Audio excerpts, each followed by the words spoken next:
আজকে জুমার খুতবার বিষয় নির্ধারণ করেছি হকের পথে বাধাসমূহ, অর্থাৎ সত্যের পথে, হেদায়েতের পথে, মুক্তির পথে কি বাধাগুলো আমাদের মোকাবেলা করতে হয়, কি কি বিষয়ের কারণে আমরা মূলত সত্যতা উপলব্ধি করতে পারি না, কোরআন এবং সুন্নাহকে আঁকড়ে ধরতে পারি না।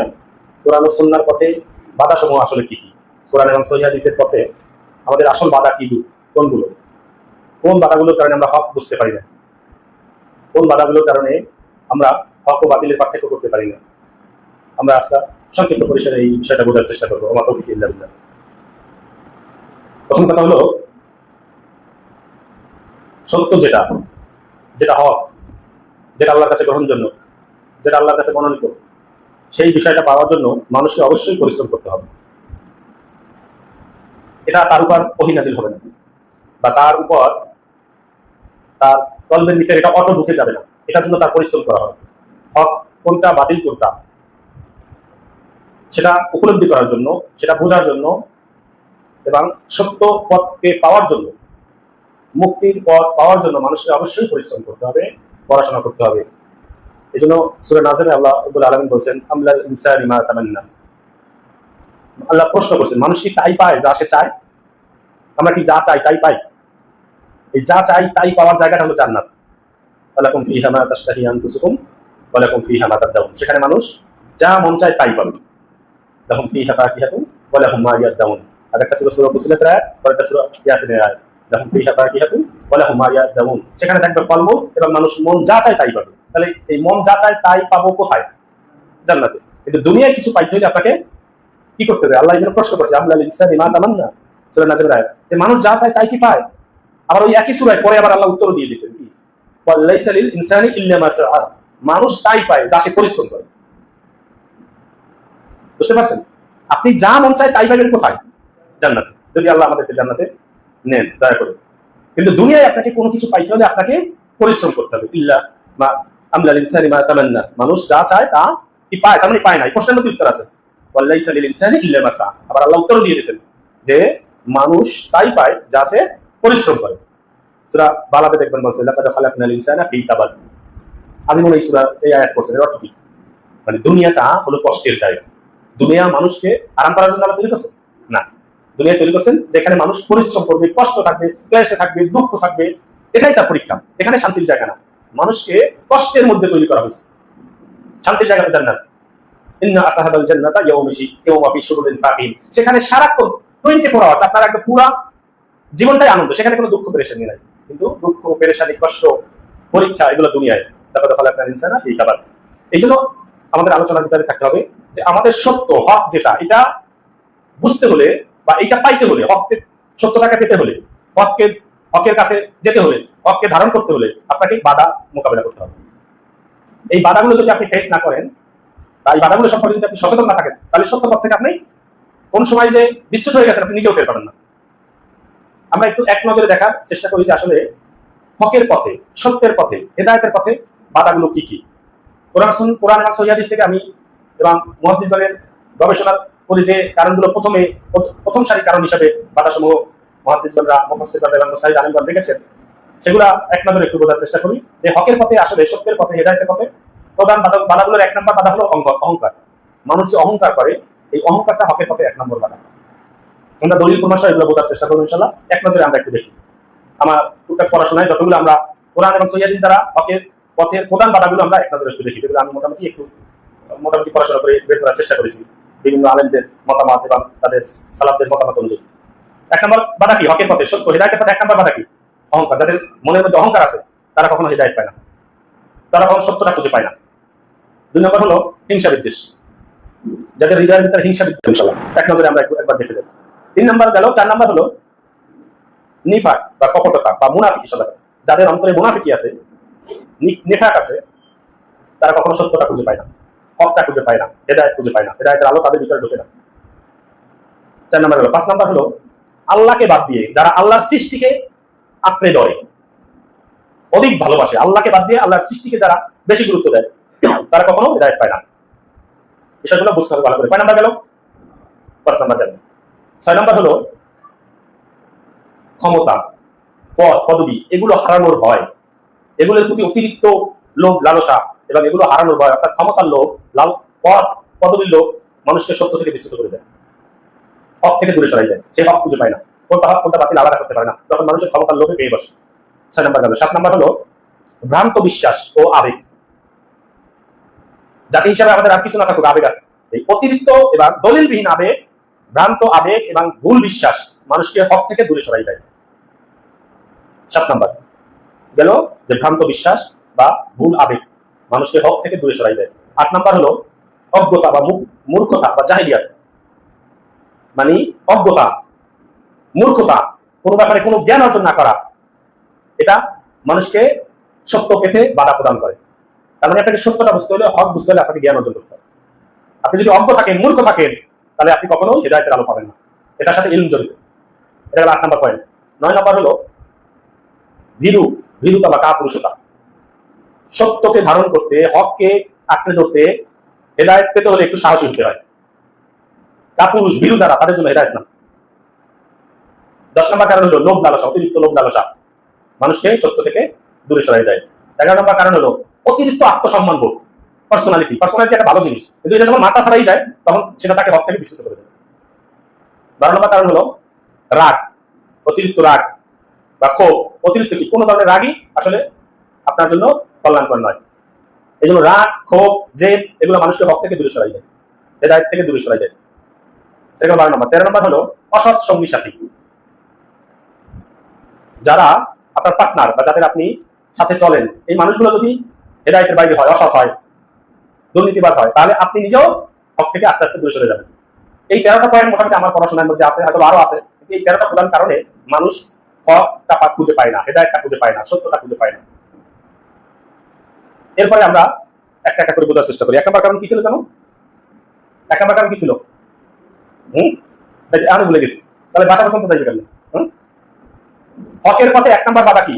হেদায়েত পাওয়ার ক্ষেত্রে আপনার 1 নম্বর বাধা কি? আপনার কাছে সূত্র আছে বের করার, দেখি কে পারেন, ভুলে গেলেন। সব থেকে পথভ্রষ্ট কে? আল্লাহর এই সৃষ্টির মধ্যে সব থেকে পথভ্রষ্ট কে? কি শয়তান না? এটা বলতেও বুঝে আসতে পারে। তাহলে শয়তান কি কারণে পথভ্রষ্ট ছিল? তাই তো, তাহলে সূত্র দিয়ে মিলিয়ে দেওয়া লাগলো। কি 1 নম্বর কারণ অহংকার বলছি না? তাহলে সত্যের পথে, হকের পথে 1 নম্বর কারণ কি? অহংকার। অহংকার শব্দটাকে আরবিতে বলে কিবার। সহিহ মুসলিম একটা অহংকারের একটা সংজ্ঞা আছে। অহংকার আসলে কি? আল কিবরু বাতারুল হক, মানে অহংকার হলো সত্যকে অস্বীকার করা, মেনে না নেওয়া, প্রদান্তুন নাস, এবং মানুষকে তুচ্ছ তাচ্ছিল্য করা। এই সংজ্ঞাটা সহিহ মুসলিমে আছে। রাসূল সাল্লাল্লাহু আলাইহি ওয়াসাল্লাম বলেন কি, যে মানে অহংকার বলতে আমরা কি বুঝবো?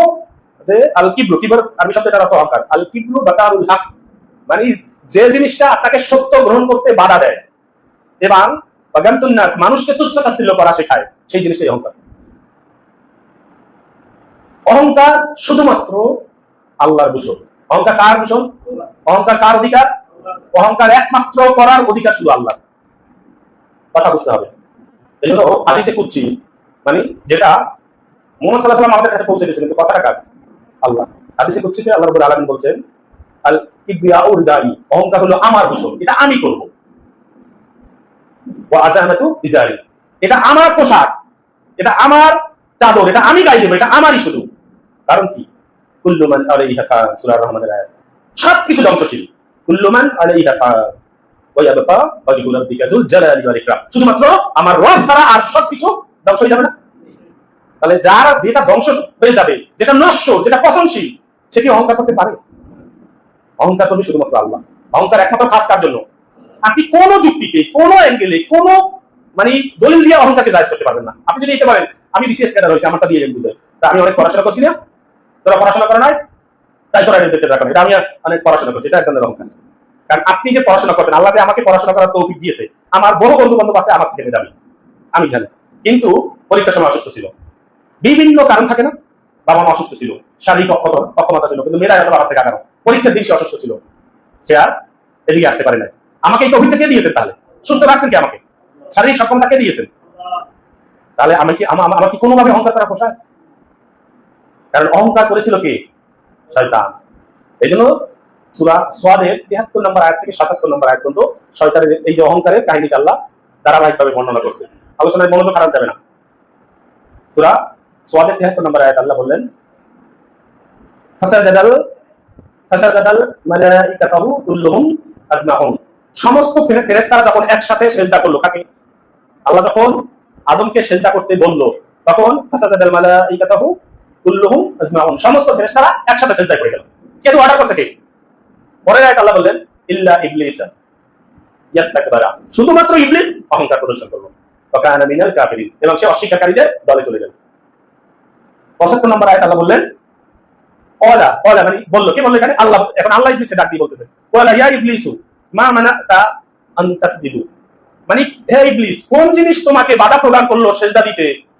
বিমা খালাকতু বিয়াদিহি, যে জিনিসকে আমি নিজ হাতে তৈরি করেছি, সেই জিনিসকে সিজদা দিতে কোন জিনিস তোমাকে বাধা দিল? আস্তাকবারতা, তুমি কি অহংকার প্রদর্শন করতেছো?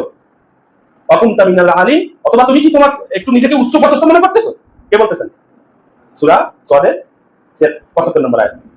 এরপর ইবলিস উত্তর দিল ওয়ালা, মানে ইবলিস উত্তর দিল আনা খায়রুকুম মিনহা, আমি হলাম তাদের থেকে উত্তম।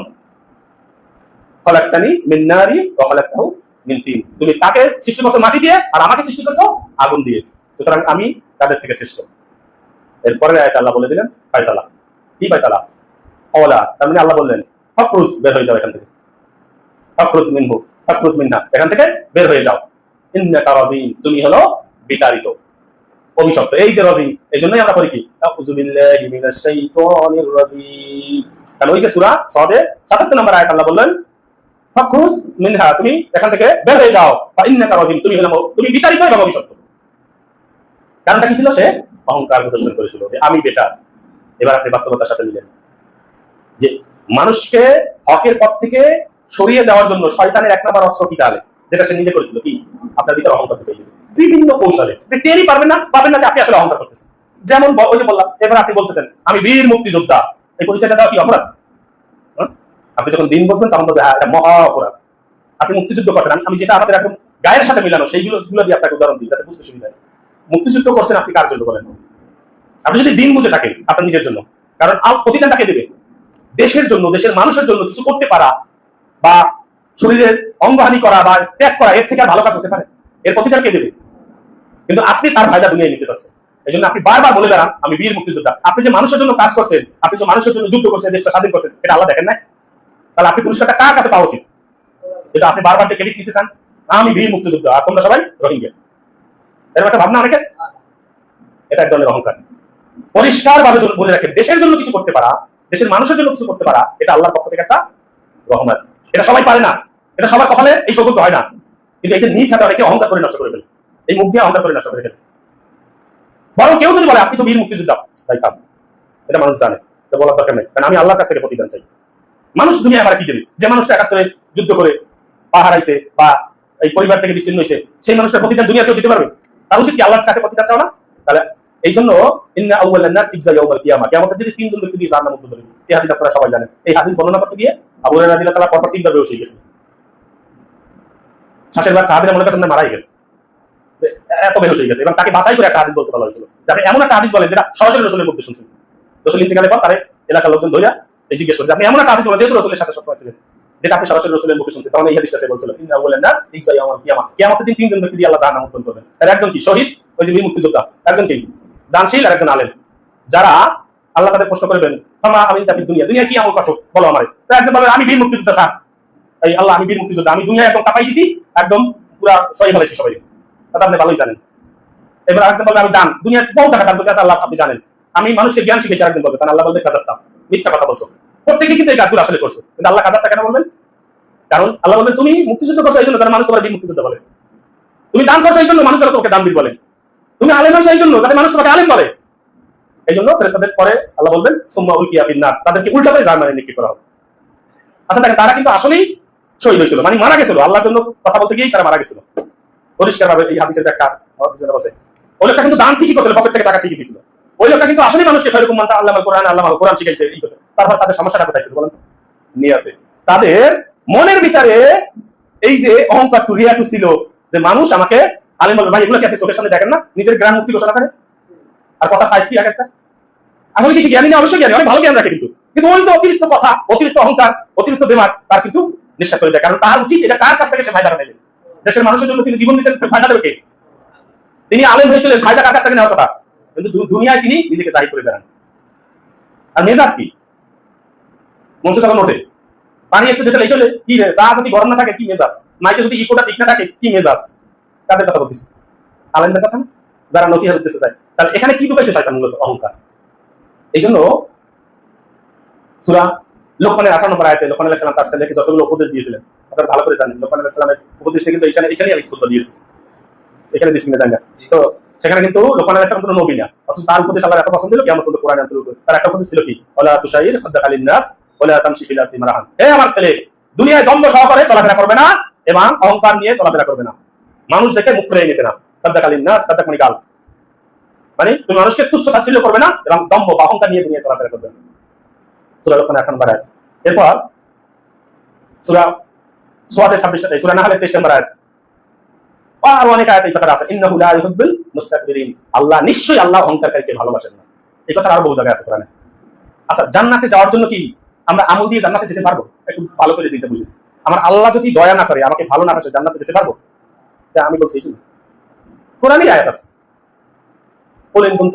কুনতুম তুহিব্বুনাল্লাহ ফাত্তাবিউনি, তোমরা যদি আল্লাহর ভালোবাসা পেতে চাও ফাত্তাবিউনি, তাহলে রাসূলকে অনুসরণ করো।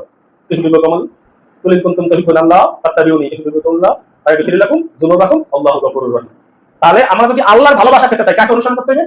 মুহাম্মদ সাল্লাল্লাহু আলাইহি ওয়াসাল্লামকে। আর মুহাম্মদ সাল্লাল্লাহু আলাইহি ওয়াসাল্লামকে অনুসরণ করলে আমি কি পাবো? আল্লাহর ভালোবাসা। আল্লাহর ভালোবাসা ছাড়া কেউ জান্নাতে যেতে পারবে না।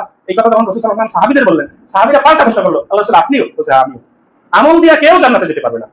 লাগবে কি? জান্নাত যেতে লাগবে কি? আল্লাহর দয়া এবং ভালোবাসা, ক্ষমা। তাহলে আল্লাহ পরিষ্কার বলছে যে আমি অহংকারীদের ভালোবাসি না, ইন্নাহু লা ইউহিব্বুল মুস্তাকবিরিন, আমি অহংকারীদের ভালোবাসি না। পরিষ্কার কথা। এই জন্য সূরা জুমারের 7 নম্বর আয়াতে পরিষ্কার কথা, আলাইসা ফি জাহান্নামা মাসওয়াল লিল মুতাকাব্বিরিন। আল্লাহ একটা প্রশ্ন করছে যে জাহান্নামে, মানে অহংকারকারীদের আবাসস্থল কি জাহান্নাম নয়? তার মানে কি? অবশ্যই জাহান্নাম। এই প্রশ্নের মধ্যে কি উত্তর? আল্লাহ প্রশ্ন করতেছে যারা অহংকারকারী তাদের অবস্থান কি জাহান্নাম নয়? অবশ্যই জাহান্নাম। এবং ওই একই সূরার 72 নম্বর আয়াতে বলছে তবে ইসা মাসওয়াল মুতাকাব্বিরিন, অহংকারকারীদের আবাসস্থল কতই না নিকৃষ্ট। তাহলে নিকৃষ্ট যাবে কোনটা? জাহান্নাম। বোঝা গেছে? তার মানে কোনো ভাবে, কোনো স্টাইলে, কোনো অজুহাতে আপনি কি করতে পারবেন না? অহংকার করতে পারবেন না। আমি অমুক পরিবারের সন্তান। অনেকে দেখবেন নাম মনে করেন নাম সবির বা যে কোনো একটা নাম, এবং নামটা তার নিজের নাম, বাবা মা রাখছে, পছন্দ হয় না, এই জন্য নামের আগে বংশের নাম লেখে, তালুকদার মোহাম্মদ সবির। বোঝেন কিছু? এটা কি? পরিষ্কার অহংকার। যদি নাম বংশ থাকতে পোদ্দার, তাহলে একটা বিচার ছবি পোদ্দার ছোট বুঝে দেখানো যায়, কারণ বংশটা তো ভালো শুনে না। এটা হয় কিনা বলেন? আমি যখন ঢাকা বিশ্ববিদ্যালয়ে করি, যারা বিবিএতে চান্স পাইতো আর যারা একটু নিচের দিকে সাবজেক্টে পড়তো, যাদেরকে এই ভালো সাবজেক্টে চান্স পাইতো তাদের যদি নাম জিজ্ঞেস করতো, সাবজেক্টের নাম আগে বলতো, ভাই তোমার নাম কি? ফার্স্ট ইয়ারে থাকলে এরকম সাক্ষাৎ হয় না, ভাই তোমার নাম কি, কোন জায়গা? আমি বিবিএ করি। তো তোমার বিবিএ পরে আমি জিজ্ঞেস ভাব, বলেন না? অনেকে দেখবেন বংশ যদি বলা হয় চৌধুরী মোহাম্মদ মফিজ, চৌধুরী কাকে চলে আসে তখন। আমার এক ম্যাডাম বলে, স্যার আমার এই কলেজ কিন্তু আমি একাই চৌধুরী আছি।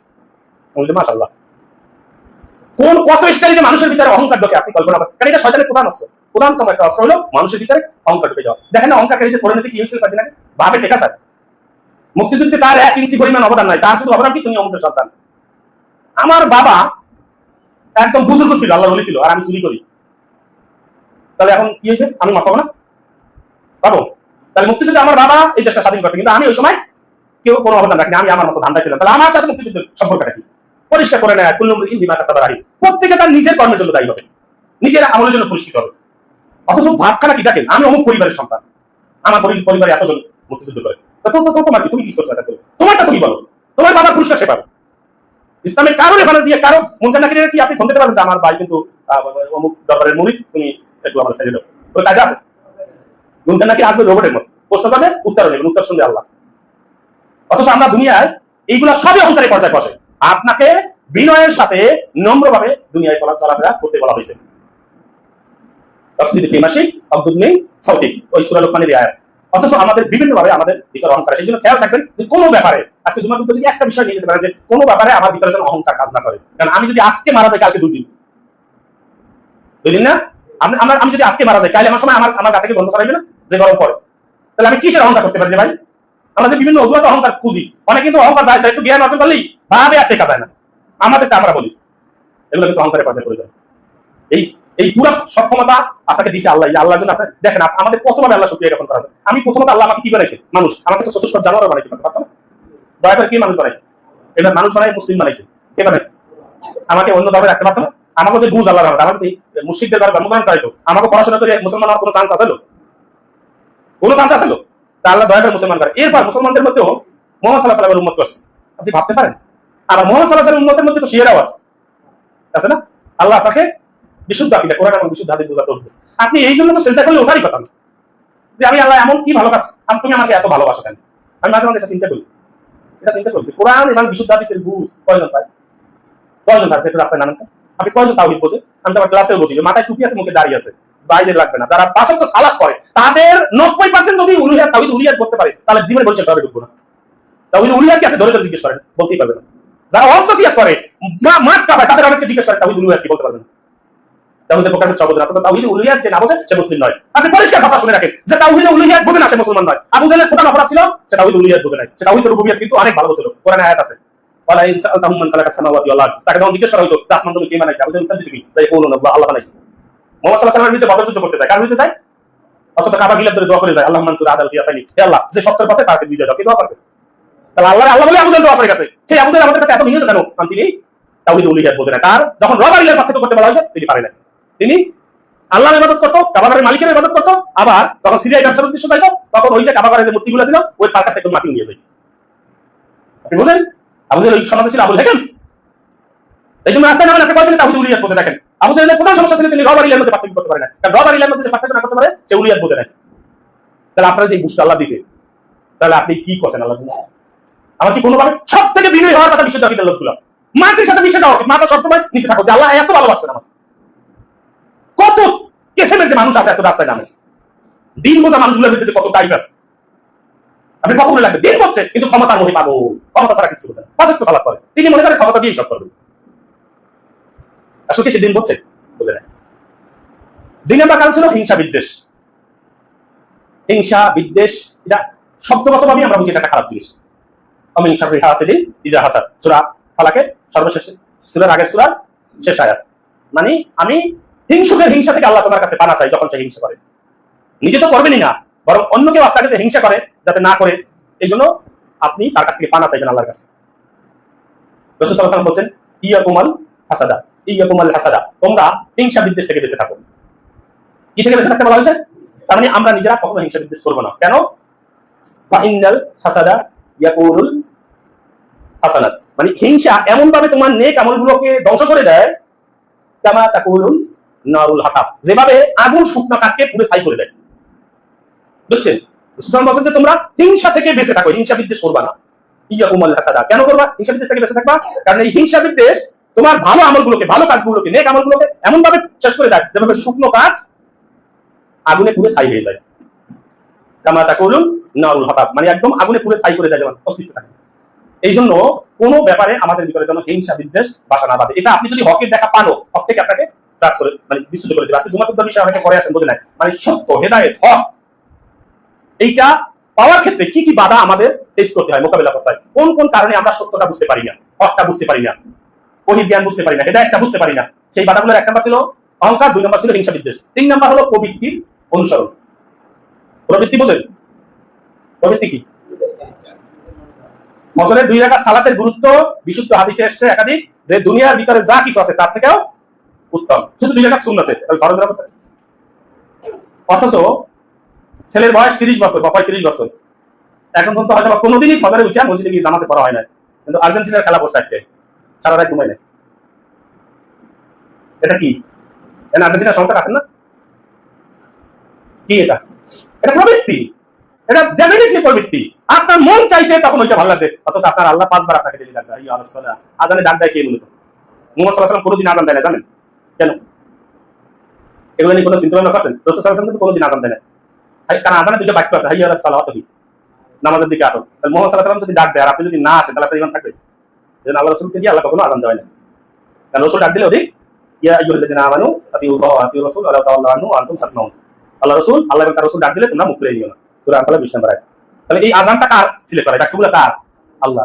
সেই আল্লাহ তারে ৫ বার ডাক দেয়, আর একবার মসজিদের দিকে তাকানোর সময় হয় না আপনার। আর আপনি আর্জেন্টিনা ব্রাজিলের খেলা বলছে একটা, এই জন্য কোনো প্রথম থেকে মিস হয়ে যায় কিনা ঘুমের কারণে সারা রাত ঘুমাই না। এই জাতি যে এখনো মাটির উপরে আছে, আল্লাহ মাটির নিচে গেড়ে দেয় নাই, এটা আমাদের সৌভাগ্য না? এর থেকে অনেক কম অপরাধের কারণে বহু জাতিকে আল্লাহ ধ্বংস করে দিচ্ছে। মোহাম্মদ সাল্লাহ সাল্লামের কারণে, মোহাম্মদ সাল্লাহ সাল্লামকে দেওয়া ওয়াদার কারণে আল্লাহ আমাদেরকে এখনো জীবিত রাখছে। আপনি বললেন তাহলে খেলাধুলা না ভাই, খেলাধুলা আমরা টুকটাক দেখছি, আল্লাহ আমাদের হেদায়েত দিক বা আমরা আমাদের সেগুলো ক্ষমা করে দিই। এইরকম আল্লাহকে ভুলে মত্ত হয়ে থাকা, এটা কি কোনোভাবে একজন মুসলিমের সাথে যায়? কোনোভাবে যায়? এটা হলো প্রবৃত্তি। মন চাচ্ছে, ওদিকে আল্লাহ ডাকতেছে, আর এদিকে আমার আইপিএল এ মোস্তাফিজের 2 বারের লাস্ট 2টা বল বাকি আছে, আমি দিশে পারে কোন দিকে যাইবে, তাকবীরুল্লাহ চিন্তা করে 2টা বল দেখেই যায়। এই জেনারেশনের প্রবৃত্তি বুঝাচ্ছে আপনি। ফজরের সালাতে যখন আযান হয় দেখবেন ঘুমটা কি মজা লাগে, টের পান? আপনি এটা একটা হিন্দি পাওয়া, যে ঘুমের ওষুধ খাই ঘুমাই যায়, তার ফজরের সালাতে পারা ওষুধ লাগে না। 4-5 শয়তান এসে আপনার পাঠিয়ে ভাই ঘুমা, বুঝেন না? তখন আপনি যদি প্রবৃত্তিকে উপেক্ষা করতে পারেন তাহলে অবশ্যই সালাতে যাবেন। তাহলে প্রবৃত্তি থেকে বেঁচে থাকতে বলা হয়েছে। ওয়ালা তাত্তাবিউল হাওয়া, সূরা সাদের 26 নম্বর আয়াত। আল্লাহ বলেন তোমরা প্রবৃত্তি থেকে বেঁচে থাকো। প্রবৃত্তি বোঝেন মানে মন যাচাই তাই। কেন প্রবৃত্তি থেকে বেঁচে থাকতে হবে? উযিল্লিকা আন সাবিলিল্লাহ, কারণ এটা তোমাকে সত্য পথ থেকে বিচ্যুত করে দেবে, আল্লাহর পথ থেকে সরাই দেবে তোমাকে। মেলে দেখেন, যারা প্রবৃত্তিকে প্রশ্রয় দেয় তারা সত্যের পথে হেদায়েত উপরে থাকলেও, এই বিশুদ্ধাকিদের বুঝ পাইলেও একদিন দেখবেন বিশুদ্ধাকিদের দলে নাই। ওই যে প্রবৃত্তিকে প্রশ্রয় দিতে দিতে দিতে দিতে একদিন শয়তান তার দলে নিয়ে গেছে। বহু আমার চোখের সামনে ঘোরাফেরা করে, বিশুদ্ধাকিদের বুঝ পাইতো, একসময় আমার নসিহাও করতো, আস্তে আস্তে কেমন জানি হয়ে যাচ্ছে। এদিক ওদিক তাকাইয়া মাথায় টুপিও দেয় না, আস্তে টুপিও খুললে পকেটে রাখেন, দাড়ির সাইজ আস্তে আস্তে ছোট হয়ে যাচ্ছে। বুঝলেন? বিভিন্ন ভাবে প্রবৃত্তি তাকে পেয়ে বসতেছে। এই জন্য সূরা নাজিয়াত আল্লাহ বলেন ওয়া আসারাল হায়াতাদ দুনিয়া, যারা দুনিয়া জীবনকে প্রাধান্য দেয়, ফা ইন্নাল জাহিমা হিয়াল মাওয়া, তাদের জন্য রয়েছে জাহান্নাম। কিন্তু ওয়া আম্মা মান খাফা মাকামা ওয়া নাহান নাফসা আনিল হাওয়া, যারা প্রবৃত্তি থেকে নিজেকে সরিয়ে আল্লাহর সামনে দাঁড়ানোর ভয় রাখে, ফা ইন্নাল জান্নাতা হিয়াল মাওয়া, তাদের জন্য রয়েছে জান্নাত। প্রতিদিন ইমাম সাহেব পড়ে, কিন্তু একদিন আপনি বোঝেন না কি বলছে তারা। এই জন্য রাসূল সাল্লাল্লাহু আলাইহি ওয়াসাল্লামকে রাসূলের একটা গুণ বা রাসূলের বৈশিষ্ট্য বুঝাইতে চাই সূরা নাজমে আল্লাহ বলেছে ওমা ইয়ানতিকু আনিল হাওয়া, ওই যে হাওয়া, ইন হুয়া ইল্লা ওয়াহয়ুন ইউহা। রাসূল প্রবৃত্তি থেকে কোনো কথা বলেন না, বুঝেন? মন দ্বারা প্রবৃত্তি থেকে মন যাচ্ছে একটা বলে দিয়েছে, এরকম কখনো রাসূল বলেন না। যা বলে পুরোটাই করি। যারা এই হাদিস মানে না তাদের তো এই দলিল লিখে নি যে রাসূলের প্রত্যেকটা কথাই যে ওই কোরআনের মতো, সেটা তো আল্লাহই বলে দিয়েছে। তুই হাদিস মানে না তো তুই রাসূলের কথা হাদিস না, রাসূল যা বলছে সব কি কোরআনে আছে? সম্ভব একটা মানুষের সব কথা সব জীবন আছে? এই জন্য দেখবেন বাংলাদেশে বোঝানোর জন্য আপনাকে বলি, মানে আমি পত্রিকায় পড়ছি বিষয়টা। এই বছর 2-3 আগে একটা সিনেমা মুক্তি পেয়েছিল, সিনেমাটার নাম ছিল হাওয়া, সঞ্চল চৌধুরী।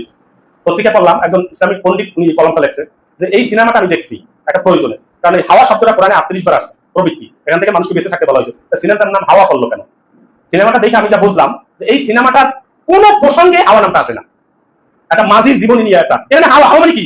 মানে আল্লাহ বারবার, এবং ওই সিনেমাটা এত ভাইরাল হয়েছিল, মানে এত দর্শক প্রিয় হয়েছিল, মানে হুম দিকেই পাচ্ছে দর্শক, বুঝছেন? আল্লাহ বারবার বলছে তোমরা হাওয়া থেকে নিজেকে বাঁচাই রাখো। সিনেমার নামে দেখছে হাওয়া, ওই হাওয়া দ্বারা বাতাস বুঝাও, কিন্তু আরবি হাওয়া শব্দটার অর্থ কি? প্রবৃত্তি, বুঝেন না? এই জন্য ওই জামশেদ মজুমদারের কথা আছে, যদি আল্লাহ কোরআনে বলতো যে সকালে উঠে যারা আর্জেন্টিনা ব্রাজিলের খেলা দেখবে তাদের জীবনের সব গুনাহ মাফ, একজন ভুলতে হতো না। বুঝতে পারছি? কারণ মানুষের নেচার হলো আল্লাহ এবং তার রাসূল যা বলবে তার উল্টো দিকে চলে। কোরআনে বলছে তুমি ওয়ানাহান নাফসা আনিল হাওয়া, হাওয়া থেকে নিজেকে পবিত্র করে রাখো, তোমার নিজেকে সরাই রাখো। ওনার সিনেমার নামই দিছে হাওয়া, আর হুমকিকারী করে দর্শক সেখানে। তাহলে এই জন্য প্রবৃত্তি থেকে বাঁচাইতে না পারলে আপনি সত্যের পথে থাকতে পারবেন না, আপনার হেদায়েত অটো ছুটে যাবে, এটা পাইলেও ছুটে যাবে। এটা হকের পথে বাধা এগুলো। এরপর হলো নিফাকি, মুনাফিকি, 4 নম্বর কারণ হকের পথে। 13টা কারণ আমরা প্রথমে বলছি। এই 4 নম্বর কারণ হলো আপনার ভিতরে যদি মুনাফিকি থাকে, মানে মুখে যা বলেন ভিতরে তা নাই, তাহলে আস্তে আস্তে আপনি যদি হকের পথে থাকেন অলরেডি, আপনি হক থেকে বিচ্যুত হয়ে যাবেন। আর যদি আপনি অলরেডি হকের পথে না থাকেন তাহলে কখনোই আপনি সত্যটা খুঁজে পাবেন না, হেদায়েত খুঁজে পাবেন না, যদি আপনার ভিতরে মুনাফিকি থাকে। আমরা যে মুনাফিক এইটা আমরা এখন ঘোষণা দিই, এগুলো আমি নাম তাহলে তো রাজনৈতিক বিরতি নিয়ে যাবে। সরাসরি এই যে আমাদের জাতীয় সংসদে অনেক ঘোষণা দেয়, এইটা এই জন্য করছিলাম কারণ নাহলে এইটা এরকম হইতো মনে রাখা। তার মানে আমার মনে এইটা ছিল কিন্তু করছি, নিজেই নিজের মুনাফিকির ব্যাখ্যা দেয়। মুনাফিকি কি? দেখবেন মুনাফিকি, মুনাফিক নাম কোরআনে একটা সূরা আছে না, এরপর আপনি যে কোনো সূরা করবেন, বড় বড় যে সূরাগুলো পড়বেন দেখবেন কোথাও না কোথাও আল্লাহ মুনাফিক নিয়ে আলোচনা করছি। সূরা বাকারায় দেখবেন প্রথম 7 আয়াতের মধ্যে জান্নাত জাহান্নামে কারা যাবে, এই মানে কারা জান্নাতে যাবে কারা হেদায়েত পাবে মোটামুটি বলা হয়। এরপর মুনাফিকের আয়াত 20 নম্বর পর্যন্ত মুনাফিক নিয়ে এত, এবং সূরা তওবার 84 নম্বর আয়াতে যে আল্লাহ যে আমি আপনি রাসূল আপনি যদি এই মুনাফিক না দেন, আব্দুল ইবনে উবাই মুনাফিকদের সাথে যদি 70 বার দোয়া করেন আমিও দোয়া করব, আপনার দোয়া কবুল করব না, ওরে আমি জাহান্নামে করবই। অথচ আল্লাহ রাসূল আল্লাহর কাছে কি চাইলে ফেরেছে আল্লাহ কখনো? আল্লাহ রাসূলের জানাজা পড়তে দেন না। কেন? আব্দুল্লাহ ইবনে উবাই ছিল মুনাফিক সর্দার। এজন্য মুনাফিকই যদি আপনার ইতে থাকে, আপনারা এই হাদিস এই আয়াত সবাই জানেন, সূরা নিসার আয়াত, ইন্নাল মুনাফিকি ফিদ-দারকিল আসফালিন নাস। মুনাফিকদের স্থান কোথায়? ইন্নাল মুনাফিকিনা ফিদ-দারকিল আসফালিন নাস। মুনাফিকদের স্থান কোথায়? কাফের জাহান্নামের নিচে থাকবে, মুশরিক জাহান্নামের নিচে থাকবে। কারা? জাহান্নামে পড়তেই লাগে 70 বছর, এই যদি আবার নিচে পড়া লাগে। মুনাফিক হইতে হলে আগে কি যাওয়া লাগে বলেন? মুনাফিক হওয়ার প্রথম শর্ত কি? মুসলিম হওয়া লাগে। কোন অমুসলিমের মুনাফিক বলে কেউ? মুসলমান মুনাফিক হয় কারা? যে মুসলিম, বুঝলেন না? এরপরে রাসূল তিনটা লক্ষণ বলছেন, আপনারা সবাই জানেন। কি? কথা করলে বন্ধ করে, আর আমানত রাখলে। এবার আপনি দেখেন, আপনি শুনতে খারাপ লাগলেও দেখবেন, আমাদের রাজনীতিবিদদের মধ্যে মুনাফিক ছাড়া আপনি একজন খুঁজে পাইতে আপনার কয়েক বছর পিএইচডি গবেষণা করা হবে, যার গায়ে লাগে লাগুক। কারণ এখানে কালচারটাই এরকম, অমুক ভাইয়ের চরিত্র ফুলের মতো পবিত্র, যার পাশাপাশি সে মিটু মিটু হাসে। আসলে তো আমার চরিত্র ফুলের মতো পবিত্র, আবার ইসলামী দল সে, অথচ ধমক দিয়ে থামাই দেওয়া, থাম, নিজের সিদ্ধে বাসে নেওয়া ফুলের মতো পবিত্র বানাই। বুঝলেন? তার মানে ক্ষমতার লোভ আমাদেরকে দিয়ে করছে। অথচ আল্লাহ ঘোষণা দিয়ে রাখছেন যে তোমরা যদি ঈমান এবং আমলের সাথে পরিপূর্ণ থাও, তাহলে দুনিয়ার যা লাগে সব আমি দিব। এটা আল্লাহ ঘোষণা। এই জন্য মুনাফিকি চরিত্র বা নিফাকি চরিত্র আপনার ভিতরে এক বাইরে এক, এটা যদি থাকে, আপনি কখনো হিদায়াত পাবেন না, আপনি কখনো হকটা খুঁজে পাবেন না। এরপরে দেখেন 5 নাম্বার আমাদের যে কারণ, হকের পথে যে বাধা সমূহ, সত্যের পথে হিদায়াতের পথে বাধা সমূহের 5 নাম্বার বাধা হলো আল্লাহকে বাদ দিয়ে আল্লাহর যারা সৃষ্টি তাদেরকে আঁকড়ে ধরা, তাদেরকে অধিক ভালোবাসা। বাসে কিনা? এদেশে মানুষ আল্লাহর কথা মনে করে যদি কখনো মসজিদে যায়, এর বাইরে আল্লাহর নামে যেভাবে জিকির করা দরকার সেইভাবে জিকির করে কার নামে? নেতার নামে। নেতার নাম মনে করেন এই যে জাহাঙ্গীর হোসাইন, তাহলে জিকির করে মিছিল করে কিরকম? জাহাঙ্গীর হোসাইন জাহাঙ্গীর। মানে কত ভাবে নেতারে খুশি করা যায়। কোনোভাবে যদি নেতা সামনেই পড়ে বসে, মানে নেতা ওই আর আমি এই, তাহান যে কোন শব্দে নেতারে খুশি করবে তার কোনো দিশাই পায় না। অথচ ওই লোকই যখন নামাজে দাঁড়ায় দেখবেন এই গাল চুলকায়, মাথা চুলকায়, কোন রকম নামাজটা শেষ হলে মসজিদ থেকে বের হয়ে যেতে পারলে হয়। এই জন্য সূরা পবিত্র কোরআনে মহান আল্লাহ আলামিন বলেছেন, সূরা নাম্বার খেয়াল করতেছে না, আমিনান নাস ইয়াত্তাখাযু মিন দুনিল্লাহি আনদাদা। মানে তারা আল্লাহকে বাদ দিয়ে অন্যদেরকে গ্রহণ করে নিছে। বুঝেন? মানে অন্য মানুষকে আমিনান নাসি মিন দুনিল্লাহি আমিনান নাসি মাইয়াত্তাখিযু মিন দুনিল্লাহি আনদাদা, মানে আল্লাহকে বাদ দিয়ে তারা অন্যান্য জিনিসকে, অন্য বিষয়বস্তুকে গ্রহণ করে নিয়েছে। সূরা কাহফের সম্ভবত 30 বা 32 নম্বর আয়াত। যাই হোক, আমিনান নাসি মাইয়াত্তাখিযু মিন দুনিল্লাহি আনদাদা, তারা আল্লাহকে বাদ দিয়ে অন্যান্য জিনিসকে তারা গ্রহণ করে নিয়েছে, তারা মানে গ্রহণ করে নেওয়া, মেনে নিয়েছে। এরপরে আল্লাহ কি বলছেন ওই আয়াতেরই, ইউহিব্বুনাহুম কাহুব্বিল্লাহ, আল্লাহকে যেভাবে ভালোবাসা দরকার তারা মানুষকে সেভাবে ভালোবাসে, ওই জিনিসপত্রকে সেভাবে ভালোবাসে, দুনিয়ার কোনো বিষয়কে সেভাবে ভালোবাসে। ওই আয়াত এখানে শেষ করতে পারতেন আল্লাহ। ওই আয়াতে পরে বলেন ওয়াল্লাযীনা আমানু আশাদ্দু হুব্বান লিল্লাহ, কিন্তু যারা ঈমান এনেছে তাদের সর্বোচ্চ ভালোবাসা আল্লাহর জন্য।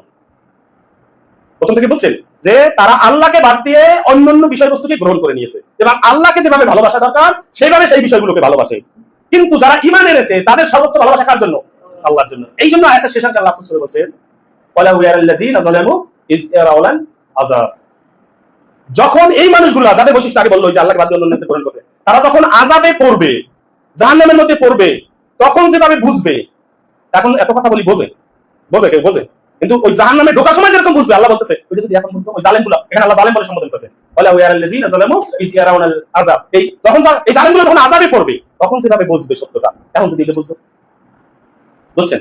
আপনি দেখেন তো আল্লাহর কথা তাদের মনে থাকে। আল্লাহ কোরআনে কোথাও একটু ভালো করে বোঝার চেষ্টা করেন, বেশি আমলের কথা বলে না, সব জায়গায় সুন্দর আমলের কথা বলছেন, আহসানু আমলের কথা বলছেন। আল্লাহ জি খালাকাল মাউতা ওয়াল হায়াতা লিয়াবলুয়াকুম আইয়ুকুম আহসানু আমালা, এরকম বহু জায়গায় আছে আপনার, কিন্তু একটা আমলের কথা আল্লাহ কোরআনে বেশি বলছে, ইয়া আইয়ুহাল্লাযীনা আমানু যিকুরুল্লাহ যিকরান কাসীরা। এই যে কাসীর শব্দটা এক জায়গায় ব্যবহার করেছেন। তাই সূরা মুলকের 2 নম্বর আয়াতে কিন্তু আহসানু আমালা বলছে, ওই জন্য আকসারু আমালা বলতে পারত আল্লাহ বলে না, কিন্তু সূরা কাহফে আছে আল্লাহ ইন্না জাআলনা মা আমালাতি জিনাতাল্লাহ লিনাবলুয়াকুম আইয়ুকুম আহসানু আমালা, এটা আহসানু আমালা সব জায়গায় আহসানু আমালা বা আমলে সালে, কিন্তু একটা ব্যাপারে আল্লাহ বেশি আমলের কথা বলছে, সেটা কি? তোমরা আল্লাহর বেশি বেশি জিকির করো। কি করবা? ইয়া আইয়ুহাল্লাযীনা আমানু যিকুরুল্লাহ যিকরান কাসীরা, বেশি জিকির করতে হবে কার? অথচ এই দেশে মানুষ জিকির করে নেতার নাম। একটু আগে যে এক্সাম্পল দিলাম, পিন্টু ভাই, মনে কর পিন্টু মুখে টানা হয়ে যায়, যখন জোশ উঠতে যায় পিন্টু এক পর্যায়ে যখন দেয় নেতার সামনে চলে আসছে, অথচ ওইভাবে সে একবার আল্লাহর নামে জিকির করছে। তাহলে এই মানুষগুলা কি আল্লাহকে বাদ দিয়ে দুনিয়ার জিনিসগুলোকে, দুনিয়ার মানুষকে গ্রহণ করে নিছে না? এটা হকের পথে অন্যতম একটা বাধা। এরা কোনোদিন হেদায়েত খুঁজে পায় না, এরা কোনোদিন হেদায়েতের রাস্তায় ঢুকতে পারবে না, দুনিয়ার উপরে আল্লাহ এদেরকে ছেড়ে দিচ্ছে। এদেরকে জুমার মসজিদে আনেন, দেখবে গণগণ আউচি দেবে। যে কোনো একটা আলোচনায় দড়ি বাড়িতে বসান, তারপর দেখবে গণগণ আউচি দেয়, কারণ নিতে পারতেছে না, পাবে না। আল্লাহ ওই যে মোহর কথা, আল্লাহ আলা কুলুবিহিম, এটা আল্লাহর কথা না আমার কথা। মোহর মারবেন আল্লাহ? পরপর তিনটা জুমান, ওটা তো কোরআনে সূরা বাকারা, পরপর রাসূল সাল্লাল্লাহু আলাইহি ওয়াসাল্লাম বলছে পরপর 3টা জুমা যে অবহেলা করবে তাকে আল্লাহ মোহর মেরে দেবে। বুঝেন না? মান তারাকাল জুমাতা সালাসা মাররাতিন সাবাকাল্লাহু আলা কলবিহি, যে পরপর তাহাউনান বিহা সাবাকাল্লাহু আলা কলবিহি, যে পরপর 3টা জুমা নিয়ে তাসসিল্য করবে না বা পড়লে ওই যে ইমাম সাহেব পড়ে আসবে, যাচ্ছে তাই মতো আসবে, আল্লাহ বলছে তার অন্তরে আমি মোহর মেরে দেব। কারণ আপনি জানেন সূরা ইউনূসের 76 নম্বর আয়াতে আছে, 176 নম্বর আয়াতে, যে এই যে ইসসাবতি, মানে এর আগে বহু জাতিকে আল্লাহ বানর শুকর বানাইতেছে এই জুমার দিনের সাথে বেয়াদবি করার কারণে। এগুলা একটু প্রসঙ্গের বাইরে গিয়ে বলি, আপনারা যারা পরে আসেন খুব সাবধান হন। 2 টাকা খরচ নামাজ আল্লাহ কমাইছে জুমার দিনের জন্য, আর আপনি আসেন ইমামের পরে মসজিদে, অথচ পরিষ্কার হাদিস রাসূল সাল্লাল্লাহু আলাইহি ওয়াসাল্লাম বলেছেন ফাইজা খারাজা ইমামু, যখন ইমাম জুমার উদ্দেশ্যে হুজরা থেকে বের হয়, ইমাম হিন্দে মনে করেন দুই জায়গায় আছে, ইমামের ঘরটা এখানে থাকার কথা, আমাদের তো সিস্টেমের কারণে নাই, মানে ইমাম যখন জুমার খুতবা দেওয়ার জন্য দাঁড়ায়, হাদারাতাল মালায়েকাতু ইসতামিনু যিকরা, মানে তখন ফেরেশতারা তাদের হিসাবের খাতা বালিশ ক্লোজ করে খুতবা শোনার জন্য বসে যায়। তখন জুমার দিনে সব ফজিলত থেকে আপনি বঞ্চিত, যদি ইমামের পরে আপনি মসজিদে ঢুকছেন। আর বয়টা রওনা দেবেন না কখন আসবেন এটা আপনার ব্যাপার। সৌদি আরবে যারা অ্যাকচুয়াল দিন বোঝা মানুষ, সৌদি আরবে তো কাফের আছে না, আবু জাহেলের বংশধর আছে না, সৌদি আরবে যারা রাসূলের অ্যাকচুয়াল প্রেমিক তারা এখনো ফজরের সালাত জুমার নামাজের জন্য রওনা দেয়, অনেকে দূরের মসজিদে যায় জুমার সালাত করবে, কারণ প্রত্যেক কদমে তার 1 বছরের নফল সিয়াম এবং কিয়ামের সওয়াব। এবং মুহাদ্দিসগণ বলেন পৃথিবীতে এমন কোন নফল আমলের কথা বলা নাই যেটা জুমার দিনে পাওয়া যায়। যে প্রত্যেকটা কদমে আপনার মসজিদ যত দূর হোক 1 বছর নফল সিয়াম, 1 বছর নফল কিয়ামের সওয়াব দেওয়া হয় আপনার আমলে। 5টা কাজ করে যদি আপনি জুমার মসজিদ ইমামের আগে ঢুকতে পারেন। এজন্য যারা দিন বোঝে তারা শুক্রবার দিন কোনো প্রোগ্রামই রাখে না। আর এই দেশে আমাদের বাজার দিয়ে শুক্রবার এই জুমার 2টা আযান হয়েছিল কেন? ও সোনা দিলা শুধু মধ্যে, কারণ ওই দিন জুমার দিন ওই মদিনায় বাজার হতো খেজুরের, সেই জন্য আযান দিয়ে আগে একটা আযান দিয়ে সতর্ক করে দিত আজকে জুমার দিন। এই জন্য আপনারা খেয়াল করবেন ইমামের আগে মসজিদ আসার জন্য। আল্লাহ আমাদের তৌফিক দান করুন। সুবহানাল্লাহি ওয়া বিহামদিহি আশহাদু আল্লা ইলাহা ইল্লা আনতা আস্তাগফিরুকা। আলহামদুলিল্লাহ আলহামদুলিল্লাহিল্লাযী হাদানা লিহাদা ওয়া মা কুন্না লিনাহতাদিয়া লাউলা আন হাদানা আল্লাহ। আশহাদু আল্লা ইলাহা ইল্লাল্লাহ ওয়া আশহাদু আন্না মুহাম্মাদান আবদুহু ওয়া রাসূলুহু। ইয়া আইয়ুহাল্লাযীনা আমানু তাকুল্লাহ ওয়া কুলু কাওলান সাদীদা ইসলিহ লাকুম আ'মালাকুম ওয়া ইয়াগফির লাকুম যুনুবাকুম ওয়া মান ইউতি'ল্লাহা ওয়া রাসূলাহু ফাকাদ ফাযা ফাওজান আযীমা। সম্মানিত মুসলিমবৃন্দ, মোটামুটি পড়াশোনা করে মুহাদ্দিসগণের বিভিন্ন সালাতের বক্তব্য এবং রেফারেন্স দেখে 13টা বিষয় আমি আইডেন্টিফাই করছিলাম যে 13টা কারণে মানুষ হেদায়েত পায় না, সত্যটা বুঝতে পারে না। এর মাত্র 5টা আমরা শেষ করতে পারছি। কোনো এত সংক্ষিপ্ত সময় শেষ করা সম্ভব না, শুধু মূল বাকি যে 8টা আছে সেই 8টা একটু এক কথায় বলে যাই। যেমন আমাদের 5 নাম্বার গেছিল কি, আল্লাহকে বাদ দিয়ে অন্য জিনিসকে যারা বেশি ভালোবাসে। তাওহীদের একটা শর্ত হলো মান কানা আল্লাহু রাসূলুহু সাল্লাল্লাহু আলাইহি ওয়াসাল্লাম, মান কানা আল্লাহু ওয়া রাসূলুহু আহাব্বা ইলাইহি মিম্মা সিওয়াহুমা। তাওহীদের একটা প্রধান শর্ত হলো যে আল্লাহ এবং তার রাসূলের জন্য সর্বোচ্চ ভালোবাসা থাকতে হবে। যার হৃদয়ে আল্লাহ এবং তার রাসূলের জন্য সর্বোচ্চ ভালোবাসা নাই সে মুসলিম নয়। এখন আমি যদি বলি যে যারা আর্জেন্টিনার সাপোর্টার তাদের সর্বোচ্চ ভালোবাসা মেসির জন্য, তাহলে আমি কি বলবো? এই জায়গায় হুজুর ভাই ধর্মের সাথে খেলাধুলা মিশে, তাই প্রমাণ তো তাই দিচ্ছেন আপনি। একদিনও ফজর সালাত করতে পারেন না, অথচ 4টায় খেলা একটা মিস হয়ে যাবে। আপনারা যদি হাতটা বাঁধতে রাখে আজ আর্জেন্টিনা খেলা, পায়খানা খরচা করে নষ্ট করে ফেলেন জায়গা টেনশন, যে তুমি আর যাইতে পারবে না আর্জেন্টিনা খেলা, সম্ভব? এটাও সম্ভব। তাহলে কাকে বেশি ভালোবাসছে না? এই হাদিস কিন্তু সবাই জানে, লা ইউমিনু আহাদুকুম হাত্তা আকুনা আহাব্বা ইলাইহি মিন ওয়ালিদিহি ওয়া ওয়ালিদিহি ওয়ান নাসি আজমাইন। সবাই জানে হাদিস যে মুহাম্মদ সাল্লাল্লাহু আলাইহি ওয়াসাল্লাম যখন আপনার নিজের আপনার আত্মীয় স্বজন পাড়া প্রতিবেশী পরিবার সবার থেকে প্রিয় না হয় আপনি মুমিন না, আপনার প্রিয় তো রোনালদো, আপনার প্রিয় তো মেসি, মেসি কথা বললে দেন মেসি কোনো কথা হবে না, এই আলাদা। এরকম বলতে শুনছি আলাদা এর লাগে কার তুলনা করবে না, মুসলমানের ছেলে। এই জন্য আব্দুল্লাহ বিন আব্দুল রাজ্জাক বলছে যে অক্সফোর্ড বিশ্ববিদ্যালয় একটা অমুসলিমদের বিশ্ববিদ্যালয়, আপনি সেখানে মানে বিশ্বকাপ নিয়ে মাতামাতি করতে দেখছেন? এবং আপনাকে একটা মজার উদাহরণ দিই, এই বিশ্বকাপের আয়োজন করছে কারা? আমেরিকা প্রথম খেলায় 4-0 গোলে জিতছে। তারপরও সাংবাদিকদের নিজের রিপোর্ট আমার কানে শোনা যে সে আমেরিকা আছে, বলছে আমি আমেরিকার 10 জন জিজ্ঞেস করলে একজনের অন্তত উত্তরটা হয় আমাদের দেশে ফুটবল খেলা হইতেছে, আর 9 জনের খেয়ালি নেই। আর আমরা বিশ্বকাপ খেলছি, আগামী 100 বছরে যাওয়ার সম্ভাবনা আছে? ওরে আবেগ, ওদের মধ্যে নিজের একটা দলসা করতে হবে। আল্লাহ না করুক আমরা যদি ফুটবল বিশ্বকাপে যাই, 1000 লোক টেনশনই মারা যাবে, আল্লাহ না করুক, বুঝলেন না? সেখানে মারা যাবে না। আর যদি প্রথম খেলায় 4-0 গোলে জিততো তাহলে ছক্কা করে 2 লাখ টাকা দিয়ে মারা যাবে। এইরকম আবেগে যদি পৃথিবীতে আরেকটা আছে। এই জন্য বলছি এই হকের পথে একটা অন্যতম বাধা হলো ভ্রান্ত আবেগ বা বিশ্বাস। ইসলামে আবেগের কোনো মূল্য নাই যদি তার পিছনে দলিল না থাকে। এই আবেগ দিয়ে সৃষ্টি হয়েছে সুবিধা, কি তরিকা সব আবেগ দিয়ে শুধু তাই পিছনে মানুষটা কেন আবেগে কিছু আসার মধ্যে ওই যে জিকির করে তার নামে, পরে দয়াল কেন বোঝে না আমি তাহিরে কত ভালোবাসি, জিকিরের পরে না সব আবেগ, সব আবেগ, আর কিছু দলিল নেই, খালি আবেগ। ইসলামে আবেগের কোনো মূল্য নাই যদি না তার পিছনে কোরআন ও সহিহ দলিল থাকে। বুঝলেন কিনা? এই যে অন্যান্য যে মুশরিকদের যে ধর্মগুলো, আমি সব ধর্মই এই ধর্মগুলো আবেগ ছাড়া কিচ্ছু ভাই। আপনি জিজ্ঞেস করেন এটা কর্মতি পূজা করবেন, কি বলবেন? বাবা মায়ের কাছে তাই আবেগ জাস্ট কিছু না। আমাদের কোন একটা জিনিস আবেগের সাথে জড়িত। আমি মোহাম্মদ সাল্লাল্লাহু আলাইহি ওয়াসাল্লামকে কেন ভালোবাসি বলেন তো? কেন ভালোবাসি? আল্লাহ বলছে তাই। আমার মাকে আমি কেন ভালোবাসি বলেন? আমার মা, আল্লাহ যদি বলতে কোরআনে আয়াত থাকতো যে প্রতিদিন তোমার মায়ের উঁচু এক ক্লাস আদায় করবে ইনশাআল্লাহ, তাহলে তুমি জান্নাত পাবে। আসলে প্রতিদিন দিতেন এক ক্লাস, বুঝলেন? একদম খাস বাংলায় বললাম, দিতেন কি বলেন? এটা আমার আল্লাহটা দিছে, প্রতিদিন মায়ের মারতে হবে। আবার এখন আল্লাহ বলছে ওয়াসাইনাল ইনসানা লিওয়ালিদাই, যে আমি জোর গুরুত্ব দিচ্ছি তুমি পিতামাতার সাথে সদ্ব্যবহার করো, তাই কোনো কথা হবে না। আমার বাবা মা কোন শব্দ আমার করতে পারবে, এই আচরণ আমি করব না। কার কারণে? আল্লাহ কারণে। আমি যা কিছু করি কার জন্য? আমার রাসূলকে আল্লাহ ভালোবাসা বলছে তাই ভালোবাসি, ঘৃণা করতে বলে আমি ঘৃণা করতাম। আমার আল্লাহকে বলতো মুহাম্মদ সাল্লাল্লাহু আলাইহি ওয়াসাল্লাম ঘৃণা করতে তাই আমি করতাম, আল্লাহ বলতে তাই ভালোবাসি। এটাই ঈমান, এটাই তাওহীদ। আর আপনি সেই আল্লাহকে বাদ দিয়ে দুনিয়াকে নিয়ে আপনি সব আবেগ। এই জন্য দেখবেন যে হকের পথে অন্যতম একটা প্রধান বাধা হলো ভ্রান্ত আবেগ এবং ভ্রান্ত বিশ্বাস। আমাদের এই 13টা কারণের একটা আবেগ। এই আবেগের কারণে মানুষ কোনো দলিল নাই, তাইলে দেখা যায় কি মূর্খ মানুষগুলো পীর হয়ে বসে আছে, অথচ তার পিছনে আলেমরা দৌড়ে না। এই জন্য এই যে সাহেব এনায়েত হোসেন, এই যে বরিশাল তাওহীদ মসজিদের ইমাম, তিনি দুঃখ করে একটা কথা বলছেন জুমার খুতবায়, যে মানুষ যারা মূর্খ সূক্ষ্ম তারা নাইলো জায়গায় যায় কোনো সমস্যা নেই, তো যে একজন আলেম সেই কারণে সেই জায়গায় যায় যেখানে শুধু ইল্লাল্লাহ জিকির করবে। আদমুল্লাহ সালাম থেকে মুহাম্মদ সাল্লাল্লাহু আলাইহি ওয়াসাল্লাম বলতো কালিমার অবিচ্ছেদ্য বাক্য কি? লা ইলাহা ইল্লাল্লাহ। আর সেইটা কাটতে সে দুই বাক্য আছে, ইল্লাল্লাহ। আল্লাহ কি? আল্লাহ ছাড়া, আল্লাহ ছাড়া, আল্লাহ ছাড়া কি? আল্লাহ ছাড়া। একজন আলেম কেমন ওই জায়গায় যায়? আমরা বুঝাইতে পারেন ভাই? এবং এই বাক্যটা এত গুরুত্বপূর্ণ, মানে আখিরু কালিমাতি লা ইলাহা ইল্লাল্লাহ দাখালাল জান্নাহ। ওসমান রাদিয়াল্লাহু তাআলার মতো সাহাবী থেকে বর্ণিত আছে যে যার সর্বশেষ বাক্য হবে লা ইলাহা ইল্লাল্লাহ সে জান্নাতে চলে যাবে। এই বাক্যে আল্লাহ আরবির 5টা বা হরফের কোনো কঠিন হরফ এখানে রাখে না।